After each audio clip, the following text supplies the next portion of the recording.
Hello friends, welcome to Nachiket study. તો આપણે બંધારણની શરૂઆત કરી દીધી હતી. આપણે આગળના લેક્ચરમાં બંધારણના અમુક ટોપિકો વિશે વાત કરી, જેમ કે ભાગ 3, ભાગ 2, ભાગ 1 અને બંધારણની ઐતિહાસિક પૃષ્ઠભૂમિ વિશે પણ વાત કરી. અને બંધારણના ભાગ 4 અને બંધારણના ભાગ 4ની જ કલમ 51A એની પણ વાત કરી અને 51A સુધીની પણ વાત કરી, મતલબ કે મૂળભૂત ફરજોની પણ વાત કરી. ત્યાર પછીનો જે મુખ્ય અને એક્ઝામ માટે ખૂબ ઇમ્પોર્ટન્ટ જે ટૉપિક આવે છે, અને ભારતની જે કાર્યવાહી છે, મતલબ કે કારોબારી છે, તેમાં ખૂબ મહત્ત્વનો કેન્દ્રની કારોબારી છે, તેમાં ખૂબ મહત્ત્વનો ભાગ ભજવે છે. આધુનિક લોકશાહીના 3 અંગો હોય છે: ધારાસભા, કારોબારી અને ન્યાયતંત્ર. આ કારોબારીમાં આ જે તંત્ર છે તેમાં કારોબારી એ આ 3માં મહત્ત્વનું અંગ માનવામાં આવે છે, અને આપણે આજે તેની જ વાત કરવાના છે. બંધારણનો ભાગ 5 સંઘ રાજ્ય. બંધારણનો ભાગ 5 સંઘ રાજ્ય. કારણ કે ધારાસભાએ પસાર કરેલા કાયદાઓનો અમલ કરાવવાની કામગીરી એ કારોબારી બજાવે છે. આપણે સંસદીય શાસન પદ્ધતિનો સ્વીકાર કર્યો છે. તમે જાણો છો મિત્રો કે ભારત દેશ છે જેણે સંસદીય શાસન પદ્ધતિનો અમલ કર્યો છે. મતલબ ભારતને પ્રજાસત્તાક જાહેર કરેલ હોવાથી આપણે ત્યાં કારોબારીના સર્વોચ્ચ સ્થાન માટે પરોક્ષ રીતે ચૂંટાયેલા રાષ્ટ્રપતિના હોદ્દાની જોગવાઈ કરેલી છે. મતલબ મિત્રો આપણે છે ને એ સંસદીય શાસન પદ્ધતિનો સ્વીકાર કર્યો છે, અને ભારતે એ પ્રજાસત્તાક દેશ છે. મતલબ આપણે ત્યાં કારોબારીના સર્વોચ્ચ સ્થાન માટે પરોક્ષ રીતે ચૂંટાયેલા રાષ્ટ્રપતિની જોગવાઈ કરવામાં આવેલી છે. તો તેનાથી તમને ખ્યાલ આવ્યો હશે દોસ્તો કે આજે આપણે વાત કરવાની છે રાષ્ટ્રપતિની, જે ભારતના સર્વોચ્ચ વડા છે. આજના લેક્ચરથી તમને જાણવા મળશે, તમે રાષ્ટ્રપતિની ચૂંટણી વિશે સમજી શકશો, રાષ્ટ્રપતિના સ્થાન અને સત્તાઓ વિશે સમજી શકશો. તો તમે આજનો લેક્ચર આખો જોજો. તમને રાષ્ટ્રપતિના અનુચ્છેદ 52થી લઈને અનુચ્છેદ 62 સુધી રાષ્ટ્રપતિની જે સત્તાઓ છે, રાષ્ટ્રપતિના જે ભાગ છે, રાષ્ટ્રપતિની જે શરતો છે, જે પ્રક્રિયા છે, તેના વિશે તમે ડિટેલમાં સમજી શકશો અને સારી રીતે ખ્યાલ મેળવી શકશો. અને આ જે ટૉપિક છે સંઘ રાજ્ય, મતલબ કે ભાગ 5, બંધારણનો ભાગ 5, એ કોઈ પણ એક્ઝામો માટે ખૂબ જ ઇમ્પોર્ટન્ટ છે. એમાંથી 4 થી 5 ક્વેશ્ચન આવતા હોય છે. અને કારોબારી એ આપણા સંસદનું મતલબ મેઇન ગણાય છે, મુખ્ય મહત્ત્વનું અંગ ગણાય છે કારોબારી. તો કારોબારીની આપણે રાષ્ટ્રપતિના હોદ્દાથી સ્ટાર્ટ કરીશું. તો ભારતના રાષ્ટ્રપતિની સ્થાન, સત્તાઓ અને સીમા. તો રાષ્ટ્રપતિ છે, ભારતના રાષ્ટ્રપતિ એ ભારતના સંઘના સર્વોચ્ચ વડા છે. રાષ્ટ્રપતિ એ ભારત દેશના સર્વોચ્ચ વડા માનવામાં આવે છે. એટલું જ નહીં, લશ્કરી જે 3 દળો છે, મતલબ કે જે 3 લશ્કરી તાકાતો છે આપણા ભારત દેશમાં, એ ત્રણેય પાંખોના વડા પણ રાષ્ટ્રપતિ જ છે. રાષ્ટ્રપતિ આપણી ત્રણેય સર્વોચ્ચ શક્તિ, મતલબ કે ત્રણેય સેનાના વડા માનવામાં આવે છે. તે વહીવટી તંત્ર પર રાષ્ટ્રપતિ ટોચ પર બેઠેલા જોવા મળે છે. તેમનો દરજ્જો દેશમાં સૌથી ઊંચો અને સન્માનનીય માનવામાં આવે છે. રાષ્ટ્રપતિ એ વહીવટી તંત્રમાં સૌથી ઉપર બેઠેલા હોય છે, અને તેમનો જે હોદ્દો છે એ કારોબારીમાં કે વહીવટી તંત્રમાં સર્વોચ્ચ માનવામાં આવે છે. બંધારણની મર્યાદામાં રહીને સંસદને જવાબદાર એવા પ્રધાનમંડળ એટલે કે મંત્રીમંડળની સલાહ પ્રમાણે તે પોતાને મળેલ સત્તાનો ઉપયોગ કરે છે. રાષ્ટ્રપતિ છે એ મંત્રીમંડળની સલાહ લઈને પોતાનો વહીવટ કરે છે, અને દેશની એકતા, તાકાત અને ગૌરવનું તેઓ મૃત સ્વરૂપ છે. દેશની એકતા, ગૌરવ અને તાકાત તેઓ જાળવી રાખે છે, અને તેનું મૃત સ્વરૂપ તરીકે રાષ્ટ્રપતિને હોદ્દો મળેલો છે. તો આજના લેક્ચરમાં આપણે રાષ્ટ્રપતિના પદ વિશે વાત કરીશું. તો આપણે સ્ટાર્ટ કરીએ મિત્રો. તો અનુચ્છેદ 52થી અનુચ્છેદ 62માં તમને રાષ્ટ્રપતિનું પદ, રાષ્ટ્રપતિની સત્તા, રાષ્ટ્રપતિની ચૂંટણી, રાષ્ટ્રપતિના હોદ્દો, રાષ્ટ્રપતિને રાજીનામું અને શપથ ખાલી થાય તો કોણ સ્થાને આવે તેની વિશે પણ જાણકારી મળશે. તો આજે આપણે સૌથી સન્માનનીય હોદ્દા અને ભારતની કારોબારીના સૌથી વહીવટી તંત્રના સૌથી ટોચના એવા વ્યક્તિ, મતલબ કે રાષ્ટ્રપતિ વિશે વાત કરીશું. તો તેનો ઉલ્લેખ અનુચ્છેદ 52માં આપવામાં આવ્યો છે, અને તેનો ઉલ્લેખ ભાગ નંબર 5 અને અનુચ્છેદ 52થી અનુચ્છેદ 62માં રાષ્ટ્રપતિ વિશે વાત કરવામાં આવી છે. તો આપણે આગળ વધીએ મિત્રો. તો અનુચ્છેદ નંબર 52માં રાષ્ટ્રપતિના પદ વિશે વાત કરવામાં આવી છે. અનુચ્છેદ 52માં રાષ્ટ્રપતિના પદ વિશે વાત કરવામાં આવી છે કે ભારત દેશમાં એક રાષ્ટ્રપતિ હશે.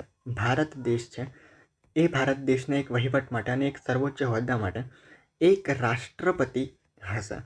ત્યારબાદ તે ભારત દેશના પ્રથમ નાગરિક માનવામાં આવશે. તો તમને ખ્યાલ હશે કે રાષ્ટ્રપતિ એ ભારત દેશના પ્રથમ નાગરિક છે અને સર્વોચ્ચ નાગરિક છે. રાષ્ટ્રપતિને દેશના પ્રથમ નાગરિક માનવામાં આવે છે. ત્યારબાદ રાષ્ટ્રપતિનું પદ બ્રિટન દેશમાંથી લેવામાં આવ્યું છે. તો રાષ્ટ્રપતિનું પદ છે એ બ્રિટન દેશમાંથી લીધું હતું. તમે જાણી શકશો કે ભારતના અમુક જે નિયમો છે, અમુક જે સારા નિયમો છે એ ઘણા બધા દેશોમાંથી સંગ્રહિત કરવામાં આવ્યા હતા. તો રાષ્ટ્રપતિનું પદ એ બ્રિટન દેશમાંથી લીધું. ભારત એ રાષ્ટ્રપતિનું પદ બ્રિટનના સમ્રાટ સાથે સામ્યતા ધરાવે.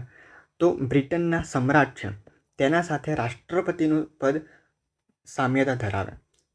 મતલબ કે સમ્રાટ, જેમ સમ્રાટને ઓળખવામાં આવે એવી જ રીતે રાષ્ટ્રપતિ પણ એક સમ્રાટ જ હોય. રાષ્ટ્રપતિ, તો રાષ્ટ્રપતિ છે એ બંધારણીય વડા છે. તો સંપૂર્ણ બંધારણના વડા મતલબ કે બંધારણીય વડા એ રાષ્ટ્રપતિને માનવામાં આવે. રાષ્ટ્રપતિ એ બંધારણીય વડા છે. તો વડાપ્રધાન એ સરકારના વડા એટલે કે કારોબારીના વડા છે. આગળ જઈને આપણે વડાપ્રધાનની પણ વાત કરીશું, પરંતુ આજના લેક્ચરમાં આપણે રાષ્ટ્રપતિની વાત કરવાની છે. તો રાષ્ટ્રપતિની જ વાત કરીએ તો રાષ્ટ્રપતિ એ બંધારણીય વડા માનવામાં આવે. અનુચ્છેદ 53. અનુચ્છેદ 53માં રાષ્ટ્રપતિની સત્તા વિશે વાત કરવામાં આવી છે. રાષ્ટ્રપતિની સત્તા, અનુચ્છેદ નંબર 53, રાષ્ટ્રપતિની સત્તા. તો રાષ્ટ્રપતિ પાસે અનેક પ્રકારની સત્તા. તો મિત્રો, રાષ્ટ્રપતિની સત્તામાં રાષ્ટ્રપતિ એ કારોબારીના મુખ્ય વહીવટી તંત્રના વડા માનવામાં આવે છે અને બંધારણીય વડા પણ માનવામાં આવે છે અને દેશના સર્વોચ્ચ નાગરિક પણ છે. તો ઓબ્વિયસલી તેમની પાસે ઘણી સત્તાઓ હશે. તો આપણે વન બાય વન વાત કરીએ તો રાષ્ટ્રપતિ પાસે ધારાકીય સત્તા, કારોબારી સત્તા, ન્યાયિક સત્તા, સૈન્ય સત્તા, રાજદ્વારી સત્તા, આપાતકાલીન સત્તા અને નાણાકીય સત્તા, આ સાતેય સત્તાઓ રાષ્ટ્રપતિ પાસે રહેલી છે. તે ઉપરાંત ત્રણેય પાંખોના વડા છે, મતલબ લશ્કરી ત્રણેય જે પાંખો છે એ ત્રણેય પાંખોના રાષ્ટ્રપતિ વડા છે. તેવી જ રીતે આ સાત સત્તા એ રાષ્ટ્રપતિને આપવામાં આવેલી છે. તો આપણે સૌપ્રથમ ન્યાયિક સત્તાની વાત કરીએ તો ન્યાયિક સત્તામાં તેમની પાસે મતલબ રાષ્ટ્રપતિ એ ન્યાયાધીશને નિમણૂક કરી શકે. મતલબ કે સુપ્રીમ કોર્ટના જે ન્યાયાધીશ છે તેની નિમણૂક રાષ્ટ્રપતિ કરી શકે. ન્યાયાધીશને દૂર કરી શકે, મતલબ જે સુપ્રીમ કોર્ટના ન્યાયાધીશ છે એને બરતરફ પણ કરી શકે છે. પરંતુ પછી રાષ્ટ્રપતિ પાસે ક્ષમાદાનની શક્તિ છે. રાષ્ટ્રપતિ પાસે સલાહ માંગવાની પણ, મતલબ કે સુપ્રીમ કોર્ટના મુખ્ય ન્યાયાધીશ પાસે રાષ્ટ્રપતિ પોતે સલાહ માંગી શકે છે અને મુખ્ય ન્યાયાધીશ એ સલાહ આપવા માટે બંધાયેલા પણ છે. તો રાષ્ટ્રપતિને સલાહ મુખ્ય ન્યાયાધીશ આપે છે. ત્યારબાદ ક્ષમાદાનની શક્તિ. હવે આ જે ક્ષમાદાનની શક્તિ છે એમાં શું મુદ્દા છે એ વિશે આપણે વાત કરીએ.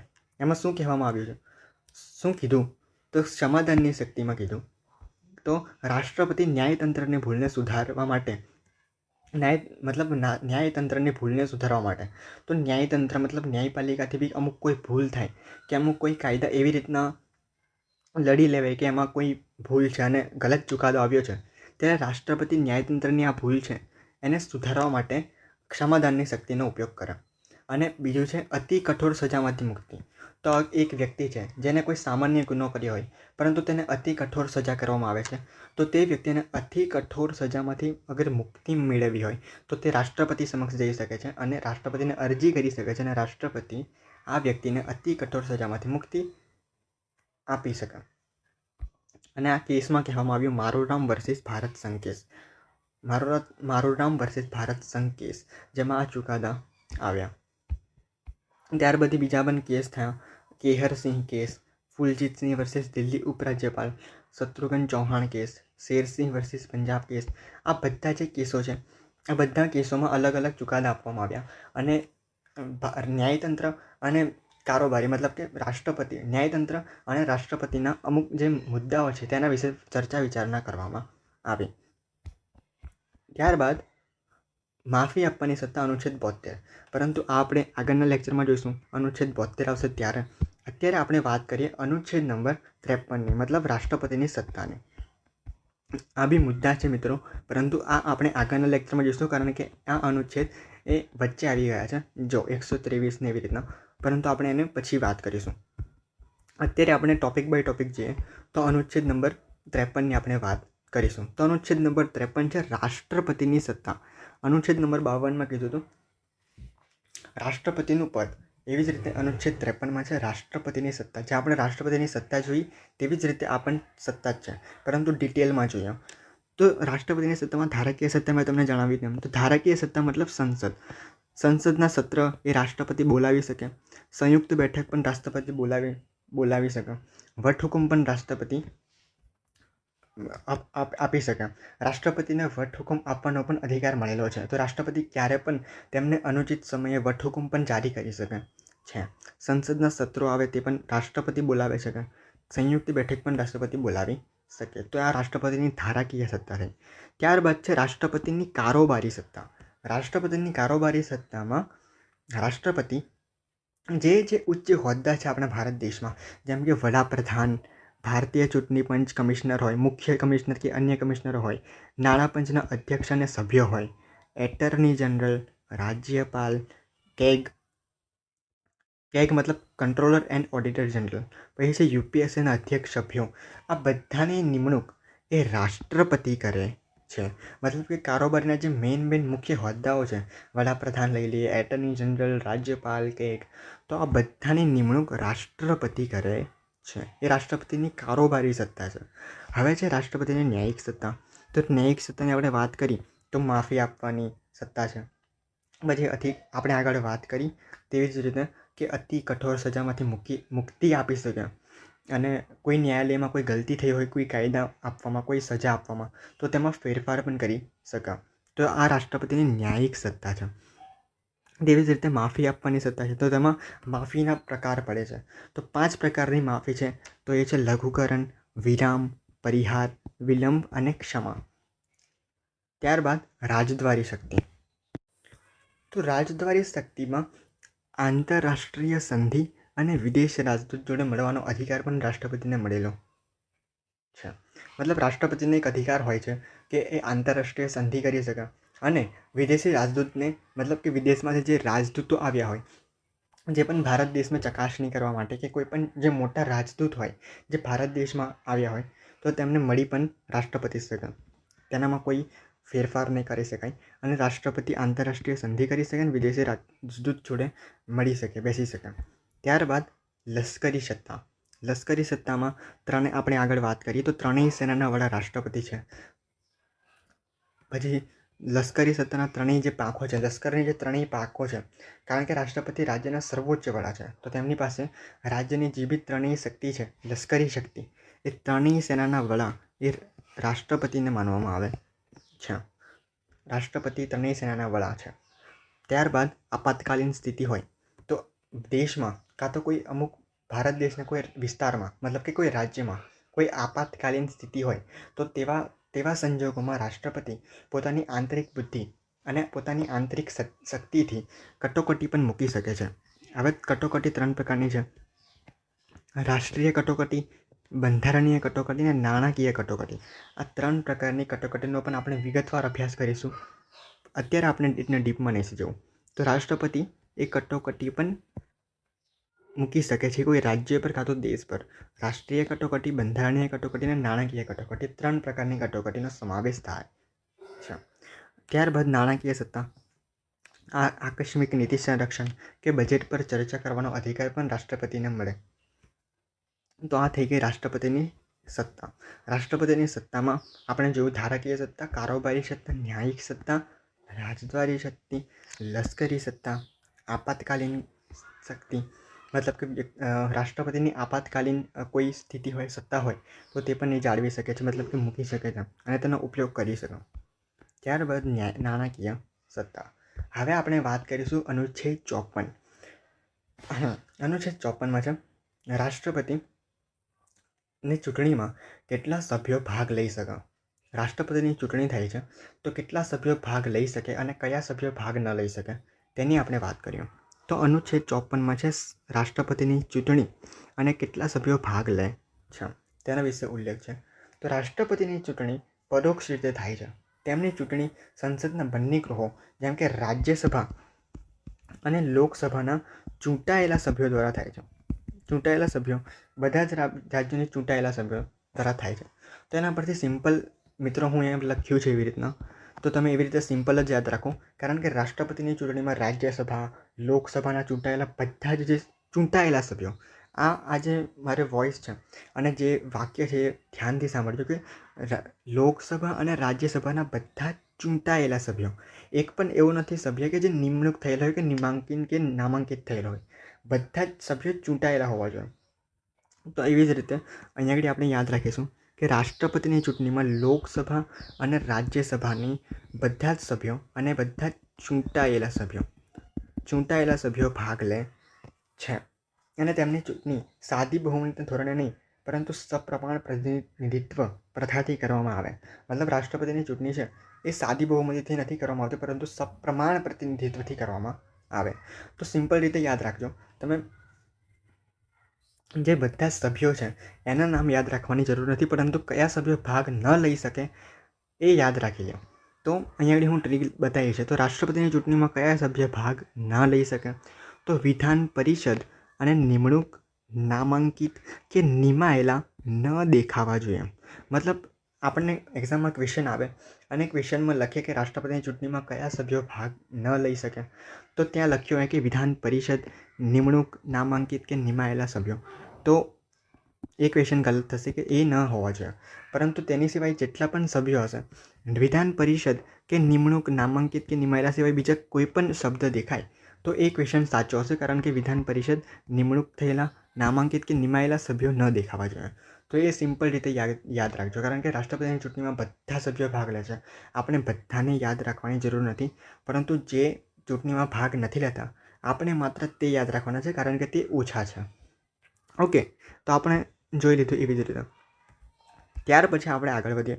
તો હવે આવશે અનુચ્છેદ નંબર 55. અનુચ્છેદ નંબર 55માં કીધું છે રાષ્ટ્રપતિની ચૂંટણીની પદ્ધતિ. હવે રાષ્ટ્રપતિની જે ચૂંટણી પદ્ધતિ છે એ કયા દેશમાંથી લેવામાં આવી છે? તો રાષ્ટ્રપતિની જે ચૂંટણી પદ્ધતિ છે એ આયર્લેન્ડના બંધારણમાંથી લેવામાં આવી છે.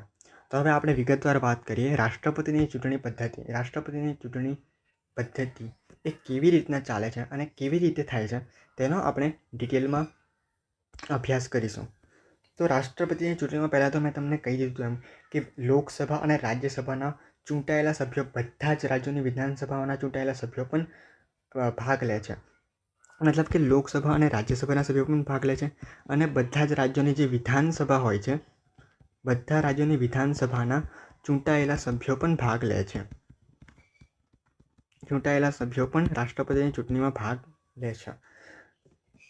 અને રાષ્ટ્રપતિની ચૂંટણી એ વિવિધ ગૂંચવણ ભરેલી છે પરંતુ આપણે તેને સિમ્પલ ભાષામાં સમજીએ તો રાષ્ટ્રપતિની ચૂંટણીમાં 50 MP એટલે કે મેમ્બર ઓફ પાર્લામેન્ટ અને 50 MLA, મતલબ કે જે રાજ્યમાંથી આવ્યા હોય, રાજ્યસભામાં હોય એ 50 સભ્યો જે લોકસભામાંથી હશે, 50 સભ્યો જે રાજ્યસભામાંથી હશે.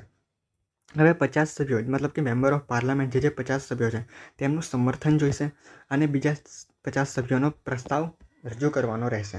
તો 50 સભ્યો મતલબ કે ટોટલ 100 સભ્યો એ રાષ્ટ્રપતિની ચૂંટણીમાં હશે. તો રાષ્ટ્રપતિની ચૂંટણીમાં ફરી એકવાર જણાવું તો 50 સભ્યો એ MP મતલબ કે લોકસભાના મેમ્બર ઓફ પાર્લામેન્ટ અને 50 સભ્યો MLA એટલે જે વિધાનસભા એટલે કે જે રાજ્યસભામાંથી આવ્યા હશે તો તેની વાત કરવામાં આવી છે. જે વિધાનસભાના સભ્યો હશે જેમાં 50 સભ્યોનું સમર્થન જોઈશે અને 50 સભ્યોએ પ્રસ્તાવ રજૂ કરેલો હોવો જોઈએ અને ટોટલ મળીને 100 સભ્યો થવા જોઈએ. ત્યારબાદ 1500 રૂપિયા જેને રાષ્ટ્રપતિની ચૂંટણીમાં જેમને પાર્ટ લીધો હોય, જેમને ભાગ લીધો હોય તો તેમને 1500 રૂપિયા મતલબ કે 1500 ને 15000 રૂપિયા RBIમાં ડિપોઝિટ કરવા પડે. જેને પણ રાષ્ટ્રપતિની ચૂંટણીમાં ભાગ લીધો હોય તો તે વ્યક્તિએ સૌથી પહેલાં RBIમાં 15000 રૂપિયા ડિપોઝિટ કરવા પડશે અને 1/6 મત નહીં મળે તો આજે 15000 રૂપિયા ડિપોઝિટ કરાવ્યા છે એ 15,000 રૂપિયા એ ડિપોઝિટમાં જમા થઈ જશે. મતલબ કે એ 15,000 રૂપિયા ડિપોઝિટમાં જમા થઈ જશે, એ જે વ્યક્તિને પાછા નહીં મળે. મતલબ કે 1/6 મત નહીં મળે ત્યારે.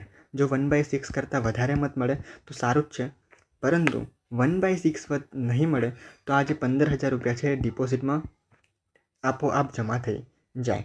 હવે રાષ્ટ્રપતિની ચૂંટણી છે એ પરોક્ષ પદ્ધતિથી થાય છે અને 1971ની વસ્તી ગણતરી મુજબ કરવામાં આવે.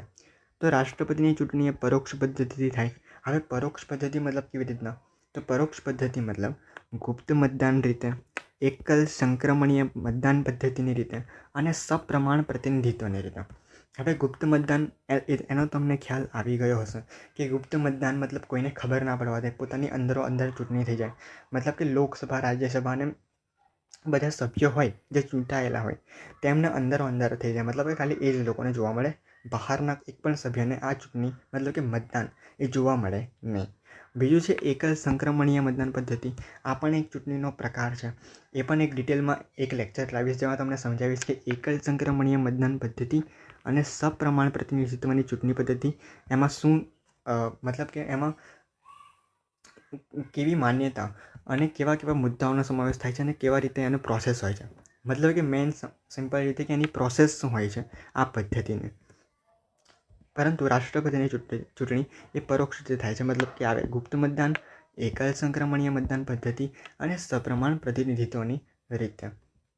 તો એ તમે યાદ રાખશો મિત્રો, અને આ તમે સ્ક્રીનશોટ બી પાડી શકો છો. અગર ના સમજાયું હોય તો ફરી જોઈ શકો છો કે રાષ્ટ્રપતિની ચૂંટણી પદ્ધતિ એ આયર્લેન્ડના બંધારણમાંથી લેવામાં આવી છે, જેમાં 50 લોકસભાના સભ્યો અને 50 રાજ્યસભાના સભ્યો અથવા વિધાનસભાના સભ્યો, જેમાં 50 સભ્યોનું સમર્થન જોઈશે, 50 સભ્યો એ પ્રસ્તાવ રજૂ કરશે. ત્યારબાદ જે વ્યક્તિ જે રાષ્ટ્રપતિની ચૂંટણીમાં ભાગ લીધો છે તો એ વ્યક્તિને 15,000 રૂપિયા RBIમાં સૌપ્રથમ ડિપોઝિટ કરવા પડશે. અને જે વ્યક્તિ છે એને 1/6 મત નહીં મળે તો એ 15,000 રૂપિયા તેના જમા થઈ જશે. ત્યારબાદ રાષ્ટ્રપતિની ચૂંટણી પદ્ધતિ તો એ પરોક્ષ પદ્ધતિ છે. તમને જણાવ્યું એમ આ 3 પ્રકાર છે ચૂંટણીના. એવી રીતના રાષ્ટ્રપતિની ચૂંટણી કરવામાં આવે છે. અને સંસદના બંને ગૃહોના મૂલ્યોનું પણ મતોનું પણ તેમાં મૂલ્ય નક્કી થાય છે. રાષ્ટ્રપતિની ચૂંટણીમાં સંસદના બંને ગૃહોના મતોનું મૂલ્ય એ નક્કી થાય છે. ત્યારબાદ MP એટલે કે સંસદ સભ્યનું મૂલ્ય એક સમાન હોય અને MLA મતલબ કે વિધાનસભાના સભ્યનું મૂલ્ય અલગ અલગ હોય. સંસદ સભ્યનું મૂલ્ય મતલબ કે મતોનું મૂલ્ય એક સમાન હોય, પરંતુ વિધાનસભાના સભ્યનું મૂલ્ય એ અલગ અલગ હોય છે. આ થઈ ગઈ વાત રાષ્ટ્રપતિની ચૂંટણીની. અનુચ્છેદ નંબર 55. અનુચ્છેદ 55 રાષ્ટ્રપતિની ચૂંટણી વિશે આપણે વાત કરી. ત્યારબાદ આપણે આગળ વાત કરીએ અનુચ્છેદ નંબર 56. એમાં રાષ્ટ્રપતિના કાર્યકાળ વિશે વાત કરવામાં આવેલી છે. હવે છે રાષ્ટ્રપતિનો કાર્યકાળ. તો રાષ્ટ્રપતિનો કાર્યકાળ, રાષ્ટ્રપતિના જે હોદ્દો છે તેના હોદ્દાની મુદત 5 વર્ષની હોય. રાષ્ટ્રપતિના હોદ્દાની મુદત એ 5 વર્ષની હોય.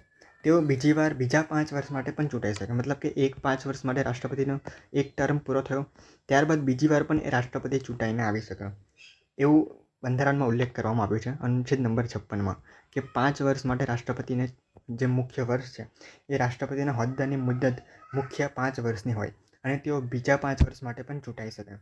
હવે રાષ્ટ્રપતિ જેમનું અકાળે મતલબ મરણ થાય તો એ જે રાષ્ટ્રપતિનું પદ છે એ આપોઆપ ખાલી થઈ જાય અને તેની જગ્યાએ ઉપરાષ્ટ્રપતિ એ અમુક મહિનાઓ માટે પોતાનો હોદ્દો એ રાષ્ટ્રપતિના રૂપમાં ચલાવી શકે. તો એવી જ રીતે અહીંયા કહેવામાં આવ્યું છે અનુચ્છેદ નંબર 56 કાર્યકાળ. તો રાષ્ટ્રપતિનો કાર્યકાળ 5 વર્ષ સુધીનો હોય છે. અને રાષ્ટ્રપતિ રાજીનામું કોણ આપે? તો રાષ્ટ્રપતિ રાજીનામું ઉપરાષ્ટ્રપતિને આપે. અનુચ્છેદ 61 મુજબ રાષ્ટ્રપતિને દૂર કરી શકાય. અનુચ્છેદ 61માં આપણે આગળ વિગતવાર અભ્યાસ કરીશું, જેને મહાભિયોગની પ્રક્રિયા તરીકે ઓળખવામાં આવે. તો એવી રીતના રાષ્ટ્રપતિને દૂર પણ કરી શકાય. રાષ્ટ્રપતિ ઉત્તરાધિકારી રાષ્ટ્રપતિ પાસેનું પદ પણ મેળવી શકે. મતલબ કે ઉત્તરાધિકારી છે, નવા રાષ્ટ્રપતિ છે ત્યારે પણ જે પહેલાંના રાષ્ટ્રપતિ છે એ રાષ્ટ્રપતિ પાસેનું પદ એ છીનવી શકે. મતલબ કે રાષ્ટ્રપતિની જગ્યા લઈ લે. તો અનુચ્છેદ 56માં કાર્યકાળ છે. તો રાષ્ટ્રપતિનો મુખ્ય કાર્યકાળ 5 વર્ષનો છે. ત્યારબાદ અનુચ્છેદ 57. અનુચ્છેદ 57માં કહેવામાં આવે છે કે પુનઃ ચૂંટાઈ શકે છે. તો આગળ તમને મેં જણાવ્યું કે કોઈ રાષ્ટ્રપતિ છે જે 5 વર્ષમાં છે 5 વર્ષ માટે એ રાષ્ટ્રપતિના હોદ્દા પર રહ્યો. હવે તેમનો પદ એ સમાપ્ત થઈ ગયો, એમના હોદ્દાની મુદ્દત ખતમ થઈ ગઈ. પરંતુ અન્ય બીજી ચૂંટણીઓમાં પણ ફરી એ રાષ્ટ્રપતિ ચૂંટાઈને આવે છે તો ફરી 5 વર્ષ માટે પણ મતલબ કે પુનઃ પણ ચૂંટાઈ શકે છે. ફરી 5 વર્ષ માટે પણ એ રાષ્ટ્રપતિના હોદ્દા પર પોતાનો હોદ્દો સંભાળી શકે. તો અનુચ્છેદ 57માં એ જ રીતે જોગવાઈ કરવામાં આવી છે કે રાષ્ટ્રપતિ એ પુનઃ ચૂંટાઈ શકે છે. ત્યારબાદ અનુચ્છેદ નંબર 58. અનુચ્છેદ નંબર 58માં રાષ્ટ્રપતિના લાયકાતની વાત કરી છે કે રાષ્ટ્રપતિ બનવા માટે કઈ કઈ લાયકાત હોવી જોઈએ. આપણી પાસે કઈ કઈ લાયકાત હોય તો આપણે રાષ્ટ્રપતિની ચૂંટણી લડી શકીએ અને રાષ્ટ્રપતિની ચૂંટણીમાં પોતાનું પ્રતિનિધિત્વ આપી શકીએ. તો અનુચ્છેદ નંબર 58માં રાષ્ટ્રપતિની લાયકાત વિશે વાત કરવામાં આવેલી. અનુચ્છેદ 58માં રાષ્ટ્રપતિની લાયકાત વિશે વાત છે. તો એમાં છે ભારતના નાગરિક હોવો જોઈએ. સૌ પ્રથમ તો એ જ આવશે. બધા જે પણ મુખ્ય હોદ્દાઓ છે, વડાપ્રધાન લઈ લો, મંત્રીમંડળ લઈ લો, રાષ્ટ્રપતિ કે કોઈ પણ ઉચ્ચ હોદ્દાઓ છે, એમાં સૌ પ્રથમ એક જ વાક્ય તમારે યાદ રાખવાનું છે મિત્રો કે ભારતના નાગરિક હોવા જોઈએ. ભારતના નાગરિક હોવા જોઈએ. ત્યારબાદ છે ઉંમર 35 વર્ષથી વધુ હોવી જોઈએ. તો વ્યક્તિની ઉંમર છે મતલબ કે રાષ્ટ્રપતિ બનવા માટેની જે મુખ્ય ઉંમર છે તો 35 વર્ષથી ઓછી ઉંમર હશે, જેમ કે 34 વર્ષ, 33 વર્ષ, તો રાષ્ટ્રપતિ તમે નહીં બની શકો અને રાષ્ટ્રપતિનું ફોર્મ પણ ફિલઅપ નહીં કરી શકો. પરંતુ ઉંમર તમારી 35થી વધુ છે, 36 છે, 37 છે, 40 છે, તો તમે રાષ્ટ્રપતિ બનવા માટે એલિજિબલ છો. મતલબ કે રાષ્ટ્રપતિનું ફોર્મ ભરી શકો છો અને રાષ્ટ્રપતિ બનવા માટેનો હોદ્દાની પ્રતિનિધિત્વ કરી શકો. તો ઉંમર 35 વર્ષથી વધુ હોવી જોઈએ. 35 વર્ષથી વધુ. ત્યારબાદ ત્રીજું, લોકસભાના સભ્ય બનવાની લાયકાત ધરાવનાર હોવા જોઈએ. મતલબ જે લોકસભા છે તેના જે સભ્ય બનવાની લાયકાત ધરાવનાર હોવા જોઈએ. મતલબ કે લોકસભામાં એ સભ્ય બની શકે, મતલબ પોતાનું લોકસભામાં પ્રતિનિધિત્વ કરી શકે. લોકસભામાં એ વ્યક્તિ પોતાની લાયકાત ધરાવી શકે છે અને લોકસભામાં કંઈ MP મતલબ કે મેમ્બર ઓફ પાર્લામેન્ટ કે કંઈ બની જાય તો તેને ઉપરાષ્ટ્રપતિ બનવાની લાયકાતનો માનવામાં આવે. તો લોકસભાના સભ્ય બનાવવાની લાયકાત ધરાવનાર હોવા જોઈએ. ત્યારબાદ ચોથું, લાભનું પદ ધરાવનાર ન હોવા જોઈએ. મતલબ કે કોઈ વ્યક્તિ છે જેની પાસે ગવર્મેન્ટ જોબ છે કાં તો કોઈ ગવર્મેન્ટ બીજી સંસ્થા છે, મતલબ તેની પાસે બેવડી આવક થઈ જાય, મતલબ લાભનું પદ ધરાવે એવું કહેવાય. તો કોઈ પણ વ્યક્તિ છે એ લાભનું પદ ધરાવતો ન હોવો જોઈએ. તે ઓફિસ ઓફ પ્રોફિટ એક્ટ 1909માં કહેવામાં આવ્યું હતું. મતલબ કે કોઈ પણ વ્યક્તિ એ સરકારી નોકરી કરતો હોય તો તેને સરકારી નોકરીમાં રાજીનામું આપવું પડે. કોઈ સરકારી સંસ્થા હોય તો એ સંસ્થામાંથી પણ રાજીનામું આપવું પડે અને એ સંસ્થાને પણ બરતરફ કરવી પડે. ત્યારે જઈને રાષ્ટ્રપતિનું ફોર્મ ફિલઅપ કરી શકાય છે. મતલબ કે લાભનું પદ ન હોવું જોઈએ. આ છે આ મુખ્ય મુદ્દાઓ છે. મતલબ કે મુખ્ય જે લાયકાત છે, જે લાયકાત કોઈ વ્યક્તિને લાગુ પડતી હોય તો એ રાષ્ટ્રપતિનું ફોર્મ ફિલઅપ કરી શકે અને રાષ્ટ્રપતિનું હોદ્દાને પ્રતિનિધિત્વ આપી શકે. તો અનુચ્છેદ નંબર 58માં રાષ્ટ્રપતિની લાયકાત વિશે આપણે વાત કરી. આગળ વધીએ. અનુચ્છેદ નંબર 59 મતલબ કે અનુચ્છેદ નંબર 59. અનુચ્છેદ 59માં કહેવામાં આવ્યું છે શરતો. રાષ્ટ્રપતિ બનવા માટેની અમુક શરતો હોય છે. તો એ શરતોમાં શું કહેવામાં આવ્યું છે? રાષ્ટ્રપતિની શરતોમાં કીધું છે કે સંસદના કોઈ પણ ગૃહના સભ્ય ન હોવા જોઈએ. તો રાષ્ટ્રપતિ બનવું હોય તો મેં તમને પહેલાં જ કીધું કે લાભનું પદ ન હોવું જોઈએ. જેવી રીતે સરકારી નોકરીનું આપણે રાજીનામું આપવું પડે, પછી અમુક સરકારી સંસ્થા છે એમાંથી પણ આપણે બરતરફ કરવી પડે એ સંસ્થા. તેવી જ રીતે અગર કોઈ વ્યક્તિ છે જે સંસદના ગૃહના સભ્ય છે તો સૌથી પહેલાં એને સંસદના ગૃહમાંથી નીકળવું પડે, સંસદમાંથી રાજીનામું આપવું પડે. ત્યારબાદ તે રાષ્ટ્રપતિ બનવા માટે એલિજિબલ છે તેવું કહેવામાં આવે. તો અહીંયા આગળ સિમ્પલ લખવામાં આવ્યું છે કે સંસદના કોઈ ગૃહના સભ્ય ન હોવા જોઈએ.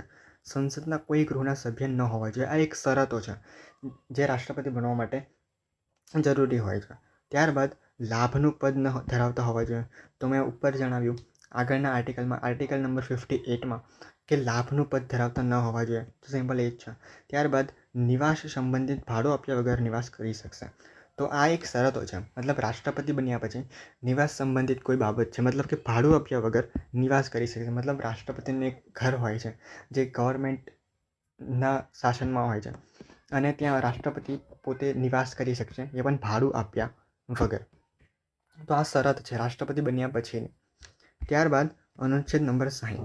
અનુચ્છેદ નંબર 60માં યાદ રાખવાનું શપથ, રાષ્ટ્રપતિના શપથ.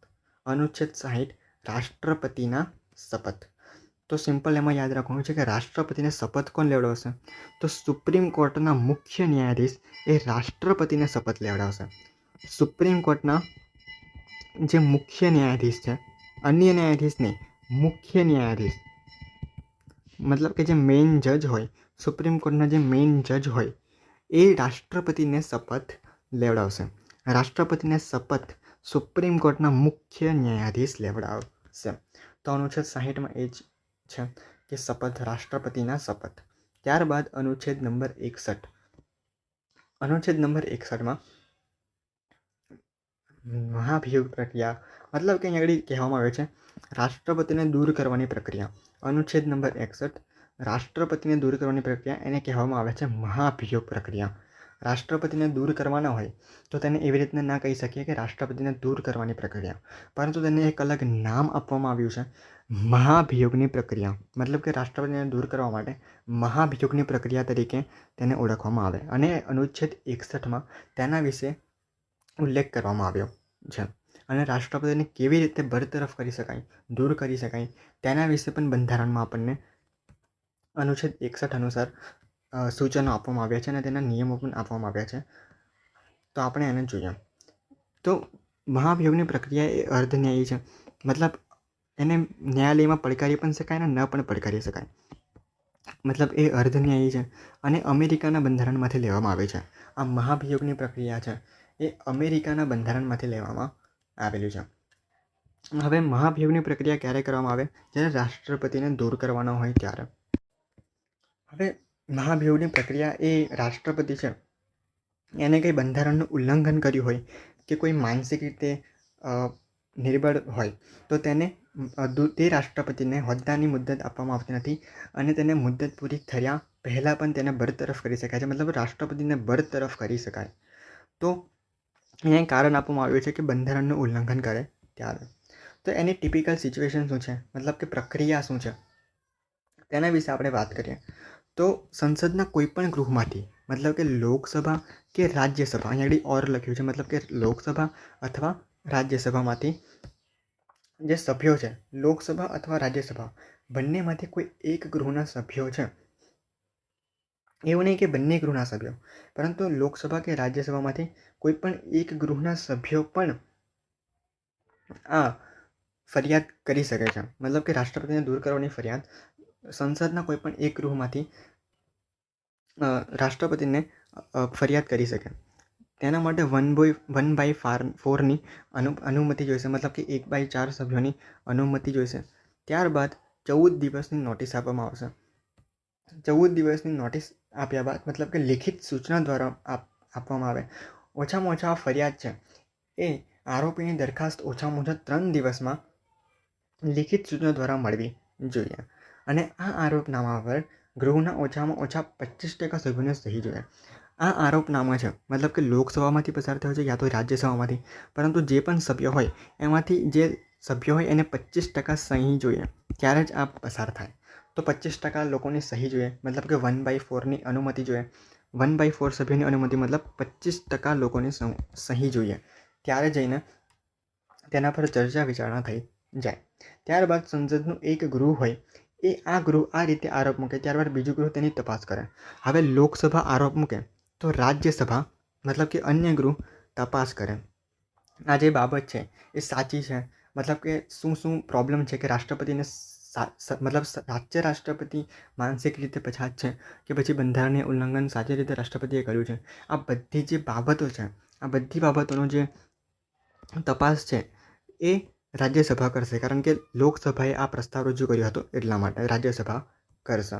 ત્યારબાદ બંને ગૃહની વિશેષ બહુમતીથી આ તપાસ કર્યા બાદ તપાસમાં અમુક બાબતો જે સાચી નીકળે છે અને રાષ્ટ્રપતિ નિષ્ફળ નીવડે છે, ત્યારે બંને ગૃહની વિશેષ બહુમતી મતલબ બંધારણીય બહુમતીથી કુલ ગૃહના 2/3 મતલબ કે બંને ગૃહના 2/3 બહુમતી રાષ્ટ્રપતિની વિરુદ્ધ આવે તો તેમને પદ પરથી દૂર થવું પડે. તો બંને ગૃહના 2/3 મતો મળી જાય તો રાષ્ટ્રપતિને રાજીનામું આપવું પડે. મતલબ કે સૌથી પહેલાં લોકસભા કાં તો રાજ્યસભામાંથી ઠરાવ પસાર કરવામાં આવે અને લિખિત દસ્તાવેજ આપવામાં આવે. જો લોકસભામાંથી કોઈ ઠરાવ પસાર કરવામાં આવે તો 1/4 સભ્યોની અનુમતિ સૌથી પહેલાં જોઈએ, તો મતલબ કે 25% લોકોને સહી જોઈએ. હવે આ સહી કર્યા બાદ 14 દિવસની નોટિસ આપવામાં આવે. હવે 14 દિવસની નોટિસ આપ્યા બાદ જે અન્ય ગૃહ છે, મતલબ કે જે રાજ્યસભા છે, એ તપાસ કરશે કે આ બાબત સાચી છે કે એમાં શું પ્રોબ્લેમ છે.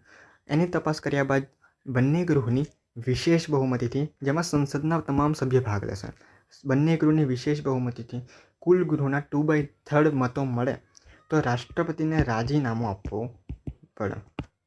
આ છે રાષ્ટ્રપતિની મહાભિયોગની પ્રક્રિયા. મતલબ કે રાષ્ટ્રપતિને બરતરફ પણ કરી શકાય છે. અનુચ્છેદ 61માં મહાભિયોગની પ્રક્રિયા આપી છે, જે રાષ્ટ્રપતિને એના હોદ્દા પરથી દૂર કરવા માટેની પ્રક્રિયા છે. આગળ આપણે વાત કરીએ મિત્રો અનુચ્છેદ નંબર 62. અનુચ્છેદ નંબર 62માં કીધું છે કે પદ ખાલી થવાના કારણો. તો રાષ્ટ્રપતિના પદ ખાલી થવાના કારણો કયા કયા હોય? તો રાષ્ટ્રપતિના પદ ખાલી થવાના અનેક કારણો હોઈ શકે છે. તેમાં સૌથી પહેલું કારણ છે તો મૃત્યુ. તો ઓબ્વિયસલી કોઈ રાષ્ટ્રપતિનું મૃત્યુ ચાલુ કાર્યકાળ દરમિયાન થઈ જાય તો રાષ્ટ્રપતિનું પદ ખાલી રહે છે. ત્યારબાદ રાજીનામું, મતલબ રાષ્ટ્રપતિ જ્યારે રાજીનામું આપે ત્યારે પણ તેનું પદ ખાલી થતું હોય છે.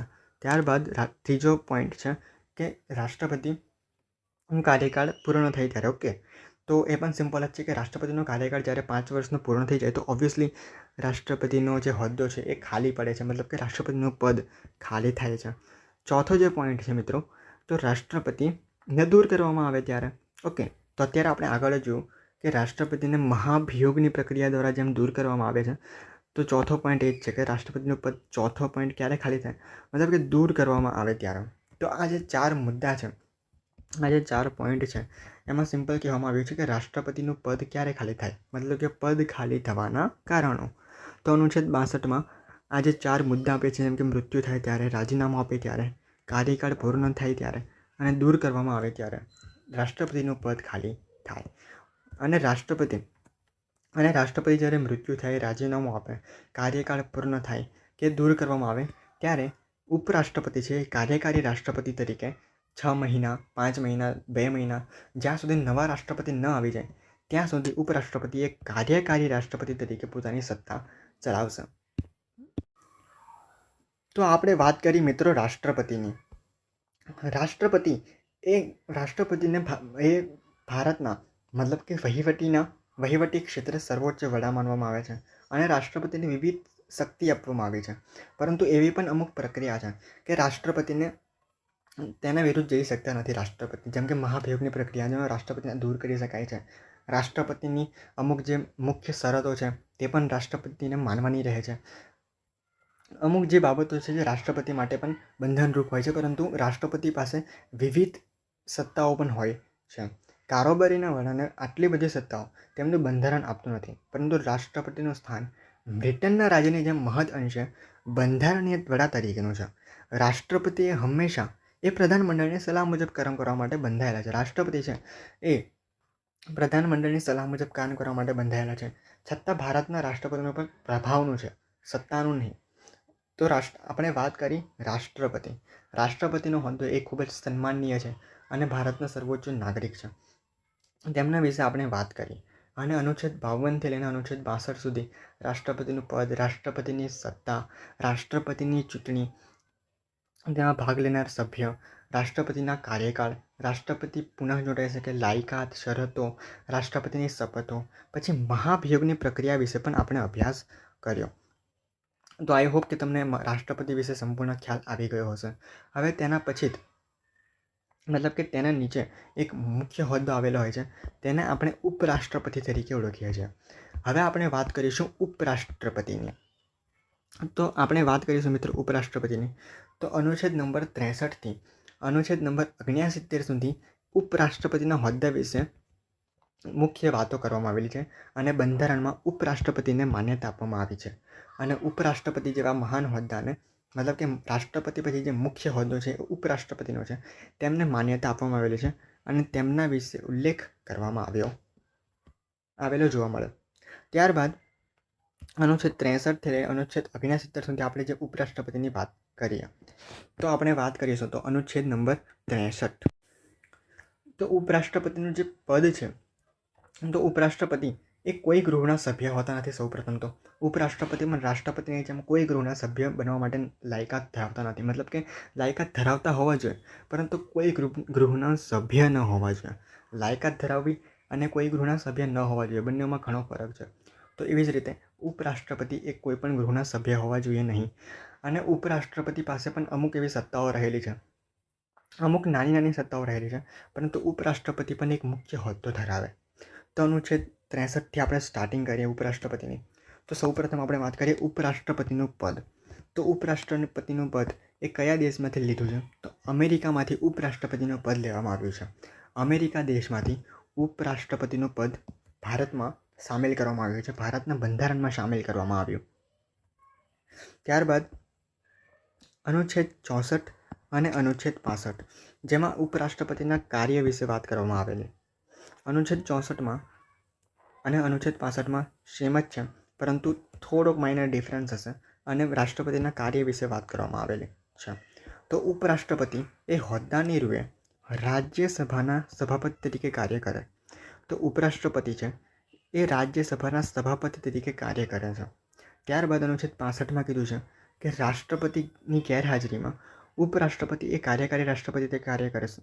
કાર્યકારી રાષ્ટ્રપતિ તરીકે કાર્ય કરશે. એ આપણે રાષ્ટ્રપતિના મુદ્દામાં પણ જોયું, મતલબ કે રાષ્ટ્રપતિના હોદ્દામાં પણ આપણે જોયું કે રાષ્ટ્રપતિને બરતરફ કરવામાં આવે કે રાષ્ટ્રપતિ ચાલુ હોદ્દાએ એમનું મૃત્યુ થાય, તો તેમની જગ્યાએ મતલબ કે રાષ્ટ્રપતિનું પદ અગર ખાલી થાય તો ઉપરાષ્ટ્રપતિ એક કાર્યકારી રાષ્ટ્રપતિ તરીકે પોતાનો હોદ્દો સંભાળી શકે, મતલબ કે કાર્યકારી રાષ્ટ્રપતિ તરીકે પોતાનો હોદ્દો ચલાવે છે. તો અનુચ્છેદ 64માં ઉપરાષ્ટ્રપતિના અનુચ્છેદ 64 અને અનુચ્છેદ 65માં ઉપરાષ્ટ્રપતિના કાર્ય વિશે વાત કરવામાં આવેલી છે સિમ્પલ રીતે.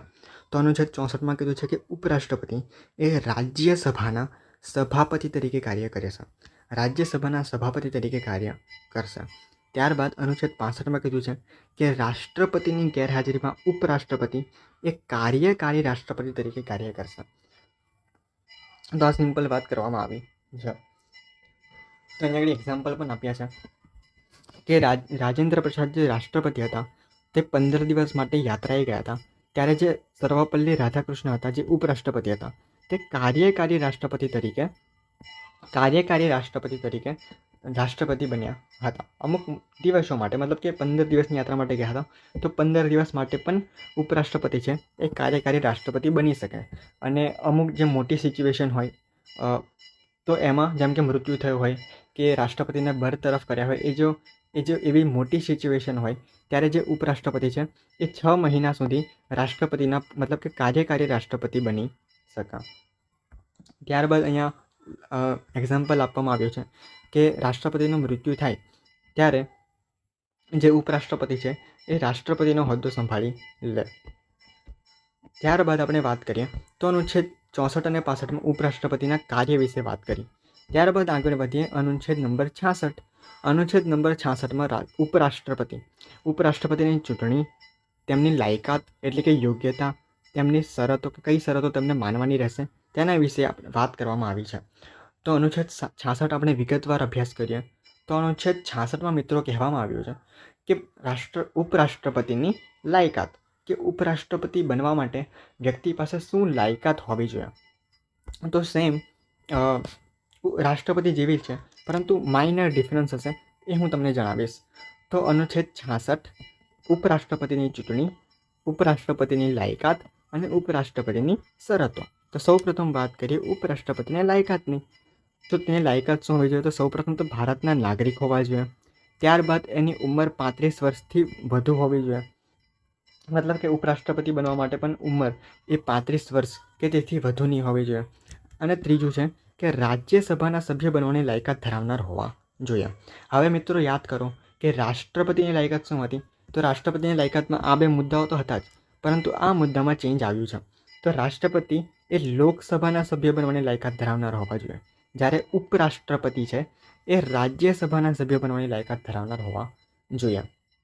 જેમાં કન્ફ્યુઝન કરતા દોસ્તો, અમુક લોકોને ઘણા કન્ફ્યુઝન થતા હોય છે, પરંતુ હું ડિટેલમાં સમજાવું છું તો તમને સારી રીતે યાદ રહી જશે. તો જે રાષ્ટ્રપતિ છે એ લોકસભાના સભ્ય બનવાની લાયકાત ધરાવનાર હોવા જોઈએ, પરંતુ ઉપરાષ્ટ્રપતિ છે ઉપરાષ્ટ્રપતિ તેમની લાયકાત શું હશે?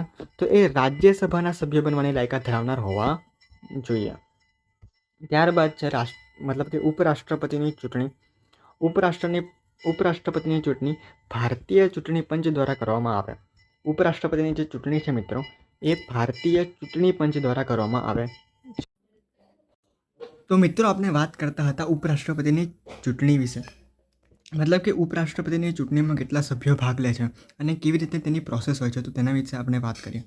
તો ઉપરાષ્ટ્રપતિની ચૂંટણી પહેલાં સંયુક્ત બેઠક બોલાવવામાં આવે છે. મતલબ કે લોકસભા અને રાજ્યસભાના બંને ગ્રુપ ભેગા થઈને એક સંયુક્ત બેઠક બોલાવવામાં આવે છે. અને 11મા બંધારણીય સુધારા મુજબ 1961માં આ રદ કરવામાં આવે છે. મતલબ કે ઉપરાષ્ટ્રપતિની ચૂંટણી પહેલાં જે સંયુક્ત બેઠક બોલાવવામાં આવી હતી તે 11મા સુધારામાં રદ કરવામાં આવી છે. તો ઉપરાષ્ટ્રપતિની ચૂંટણીની વાત કરીએ, જે અનુચ્છેદ 66 અનુસાર છે ચૂંટણી લાયકાત અને શરતો. તો ચૂંટણીની વાત કરીએ ઉપરાષ્ટ્રપતિની ચૂંટણી વિશે. તો ઉપરાષ્ટ્રપતિની ચૂંટણી ભારતીય ચૂંટણી પંચ દ્વારા કરવામાં આવે છે, જેમાં 20 સભ્યોનું સમર્થન અને 20 સભ્યો પ્રસ્તાવ રજૂ કરતા હોવા જોઈએ. અને આ કયા સભ્યો હશે? તો સંસદ સભ્યો હશે. 20 સભ્યો સમર્થન અને 20 સભ્યોનો પ્રસ્તાવ રજૂ કરવો જરૂરી છે, જે સંસદ સભ્યો હશે. અને રાષ્ટ્રપતિની જેમ ઉપરાષ્ટ્રપતિએ પણ 15,000 રૂપિયા RBIમાં ડિપોઝિટ કરવા પડશે. અને તેમને પણ ટોટલ મતમાંથી 1/6 મત ન મળે તો પૈસા ડિપોઝિટ થઈ જશે. મતલબ કે 15,000 રૂપિયા RBIમાં જમા થઈ જશે. રાષ્ટ્રપતિ જેવું જ છે સેમ, પરંતુ ખાલી એટલું યાદ રાખવાનું છે કે 20 સભ્યોનું સમર્થન અને 20 સભ્યો પ્રસ્તાવ અને સંસદ સભ્યો. જ્યારે રાષ્ટ્રપતિની ચૂંટણીમાં 50 સભ્યોનું સમર્થન અને 50 સભ્યોનો પ્રસ્તાવ, મતલબ કે ટોટલ 100 સભ્યો હતો. જ્યારે ઉપરાષ્ટ્રપતિની ચૂંટણીમાં ટોટલ 40 સભ્યોનો સમાવેશ થાય છે. ત્યારબાદ ઉપરાષ્ટ્રપતિની ચૂંટણી પણ પરોક્ષ રીતે થાય છે. પરોક્ષ રીતે આગળ જ તમને જણાવ્યું તેમ ગુપ્ત મતદાનની રીતે, એકલ સપ્રમાણ મતદાનના રીતે, સપ્રમાણ પ્રતિનિધિત્વ રીતે, મતલબ કે પરોક્ષ રીતે ઉપરાષ્ટ્રપતિની ચૂંટણી પણ પરોક્ષ રીતે થાય છે, જે ગુપ્ત રીતે થાય છે, જેમાં સંસદના તમામ સભ્યો ભાગ લે છે, ચૂંટાયેલા અને નિમાયેલા બંને.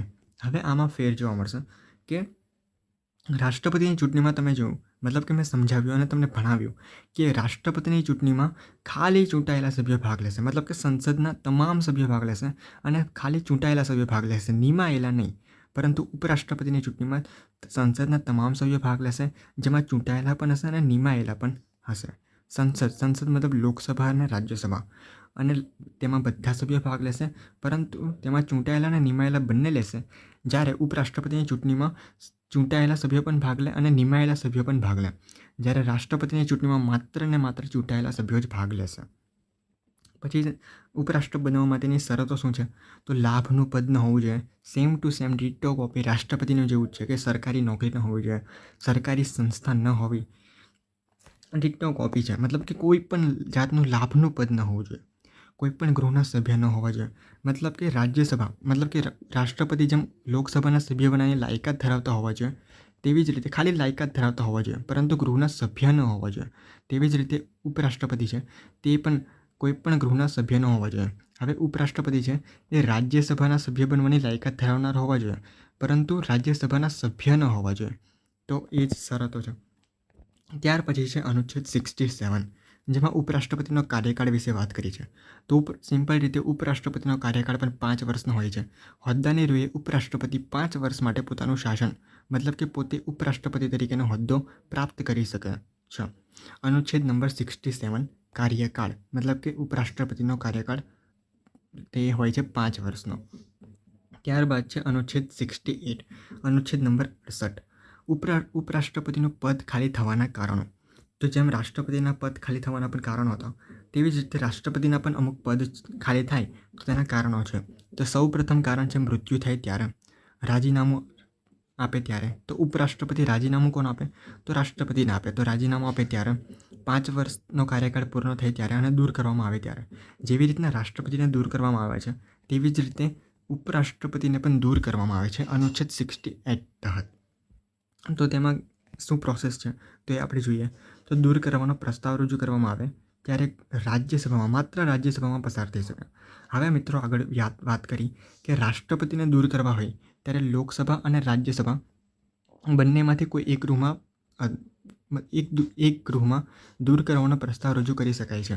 જ્યારે ઉપરાષ્ટ્રપતિને દૂર કરવા હોય ત્યારે માત્ર રાજ્યસભામાં પ્રસ્તાવ રજૂ કરી શકાય છે. માત્ર રાજ્યસભામાં પ્રસ્તાવ રજૂ કરી શકાય છે. ત્યારબાદ 14 દિવસની નોટિસ આપવામાં આવે છે અને રાજ્યસભામાંથી અસરકારક એટલે કે પ્રભાવી બહુમતી દ્વારા રાજ્યસભાની પ્રભાવી બહુમતી દ્વારા એટલે કે અસરકારક બહુમતી દ્વારા અને લોકસભાની સાદું બહુમતી દ્વારા 1/6 કે અમુક મતોનું એ મૂલ્ય રાખવામાં આવે છે. એ મૂલ્ય રાખે અને એ મૂલ્યમાંથી પર થઈને એ મૂલ્ય મતલબ કે બંને બહુમતી આવે ત્યારે ઉપરાષ્ટ્રપતિએ રાજીનામું આપવું પડે છે અને ઉપરાષ્ટ્રપતિ રાજીનામું આપે છે રાષ્ટ્રપતિને. તો સિમ્પલ રીતે સમજાવું, ફરી રીતે સમજાવું તો યાદ રાખો કે ઉપરાષ્ટ્રપતિને દૂર કરવાનો પ્રસ્તાવ માત્ર રાજ્યસભામાં પ્રસ્તાવ રજૂ કરી શકાય. 14 દિવસની નોટિસ આપવામાં આવે. રાજ્યસભામાંથી પ્રભાવી બહુમતી અને લોકસભામાંથી સાદી બહુમતીમાંથી આ જે પ્રસ્તાવ છે એ રજૂ કરવામાં આવે અને આ પ્રસ્તાવ રજૂ થાય ત્યારબાદ ઉપરાષ્ટ્રપતિ એ રાજીનામું આપવું પડે છે અને ઉપરાષ્ટ્રપતિ રાજીનામું આપે છે રાષ્ટ્રપતિને. હવે અનુચ્છેદ નંબર 69. તો અનુચ્છેદ નંબર 68 જેમાં ઉપરાષ્ટ્રપતિના પદ ખાલી થવાના કારણો અને ઉપરાષ્ટ્રપતિને દૂર કરવામાં આવે તેની જોગવાઈ કરવામાં આવી છે. જ્યારે અનુચ્છેદ નંબર 69માં ઉપરાષ્ટ્રપતિના શપથ વિશે વાત કરવામાં આવી છે. તો ઉપરાષ્ટ્રપતિના શપથ કોણ લેવડાવશે? તો રાષ્ટ્રપતિ અથવા તેમના દ્વારા નિમણૂક વ્યક્તિ એ ઉપરાષ્ટ્રપતિને શપથ લેવડાવશે. અનુચ્છેદ નંબર 69 એટલે કે 69 અનુચ્છેદ નંબર 69 મતલબ કે 69 મુજબ ઉપરાષ્ટ્રપતિને શપથ રાષ્ટ્રપતિ અથવા તેમના દ્વારા નિમણૂક વ્યક્તિ લેવડાવશે. ત્યારબાદ છે અનુચ્છેદ નંબર 70. અનુચ્છેદ નંબર 70માં રાષ્ટ્રપતિ અને ઉપરાષ્ટ્રપતિ બંનેનું પદ ખાલી હોય તો પદ કોણ સંભાળશે તેના વિશે જોગવાઈ કરવામાં આવી છે. તેની પહેલાં આપણે વાત કરી લઈએ. તો અનુચ્છેદ 69 એટલે કે 69 સુધી આપણે ઉપરાષ્ટ્રપતિ વિશે વાત કરી. તો આપણે આજના લેક્ચરમાં જોયું કે રાષ્ટ્રપતિ અને ઉપરાષ્ટ્રપતિ એ બંને હોદ્દા કેવી રીતના જે સર્વોચ્ચ સ્થાન ધરાવે છે અને મુખ્ય છે.